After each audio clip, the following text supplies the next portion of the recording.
अल्लाह के नबी अलैहिस्सलाम के मुक़द्दस शहर में हम खड़े हैं और अभी जिस जगह खड़े हैं वो बहुत ज़्यादा अल्लाह के नबी अलैहिस्सलाम इस जगह से गुजरे हैं बार। हाँ, जैसा अभी हाजी साहब ने बताया बाबुस्सलाम वो दरवाज़ा है, यहाँ से जाते थे अल्लाह के नबी अलैहिस्सलाम और उस दरवाजे से एंटर करते थे, वो दरवाजे तक सलाम करता था अल्लाह के नबी अलैहिस्सलाम।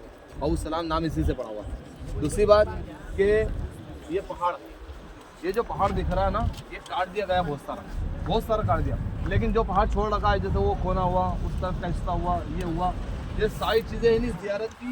ये ख़ास इसी पहाड़ के ऊपर अल्लाह के नबी अलैहिस्सलाम ने सबसे पहले दावत दी थी कि ए लोगों को कुरैश मक्का को जमा करा और सबको बुलाया अपने पास कि आओ मेरे पास। और आने के बाद कहा, मिसाल के तौर पे पहले मिसाल पेश करी कि अगर मैं आप लोगों से कहूँ कि इस पहाड़ के पीछे से एक लश्कर जर्रान बहुत बड़ा लश्कर आ रहा है, क्या मेरी उस बात पे आप लोग यकीन करोगे?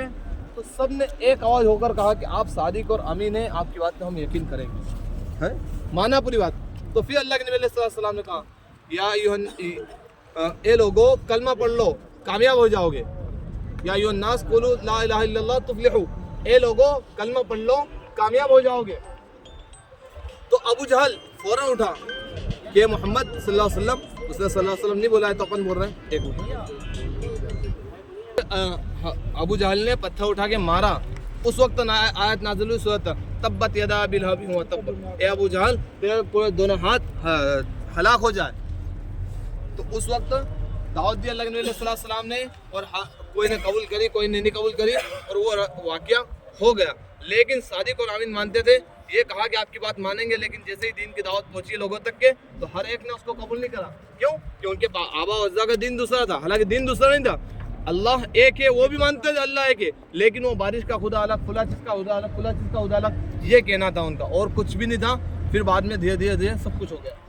और इसी पहाड़ पे खड़ा होकर हज़रत इब्राहीम अलैहिस्सलाम ने दावत दी हज की, मिट्टी वगैरह फेंकी, वो वाक़या जो वो सुनते हैं। तो और इसी पहाड़ पे खड़े होकर अल्लाह के नबी अलैहिस्सलाम ने चांद के 2 टुकड़े करे हैं। इसी पहाड़ पे खड़े होकर अल्लाह के नबी अलैहिस्सलाम ने चांद के 2 टुकड़े करे। और अल्लाह के नबी अलैहिस्सलाम का ये जो पीला अभी जो बना हुआ घर दिख रहा है, वो ऐसा तो नहीं था, लेकिन ये बाद में बना है और लाइब्रेरी बन चुकी है। ये लाइब्रेरी है। और ये झाड़ी दिख रही है, उसके पीछे वाले हिस्से में, ये जो झाड़ियाँ दिख रही है हरी वाली, उसके पीछे वाले हिस्से में शोबे अबी तालिब है। शोबे अबी तालिब कहते हैं कि अल्लाह के नबी अलैहिस्सलाम को 3 साल तक के बाइकाट कर दिया था। हम आज के दौर में नहीं कहते, वो जात बाहर कर दिया उसको, ना उसको खाने का इजन देना, ना मौत मैयत में बुलाना, ना किसी चीज़ में, तो ऐसा कर दिया था, काम बाहर ऐसा कर दिया था कि भाई। तो कुरैश मक्का ने और ये अल्लाह के नबी साई हुआ हुई और उनका बाइकाट कर दिया। वहाँ पे उनको कर दिया कि आप इधर नहीं आ सकते हो, और यहाँ पे काबे के ऊपर एक तख्ती टांग दी। 3 साल तक के वो तख्ती टंगी रही, और 3 साल बाद अल्लाह के नबी अलैहिस्सलाम तो यहीं मौजूद थे, लेकिन अल्लाह के नबी सल्लल्लाहु अलैहि वसल्लम ने खबर भेजा कुरैश मक्का को, जो बड़े बड़े थे, कि तुम्हारी जो तख्ती आपने लटकाई थी वो ख़त्म हो गई, अब मुआहदा ख़त्म हो गया, अल्लाह की तरफ से ख़त्म कर दिया।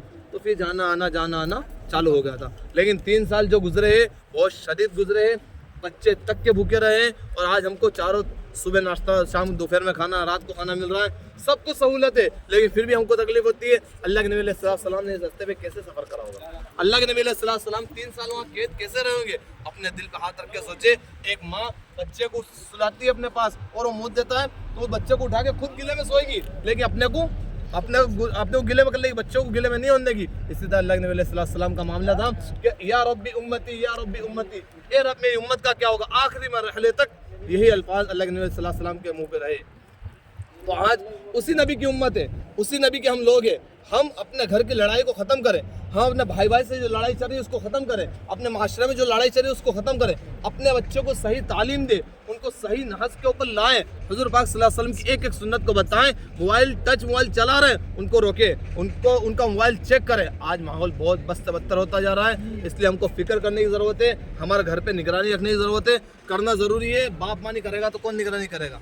हर चीज़ अगर भाई भाई से बोलना बंद कर दिया तो हुज़ूर पाक सल्लल्लाहु अलैहि वसल्लम की बात को मानते हुए सारी लड़ाई झगड़ा ख़त्म कर देना चाहिए।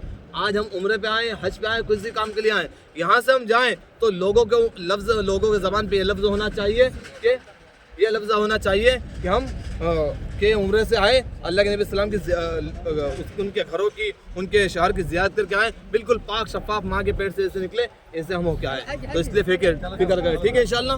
अब आगे चले, आशा भाजी आप लेके चलो, मैं 3-4 को लेके आता हूँ। चलिए।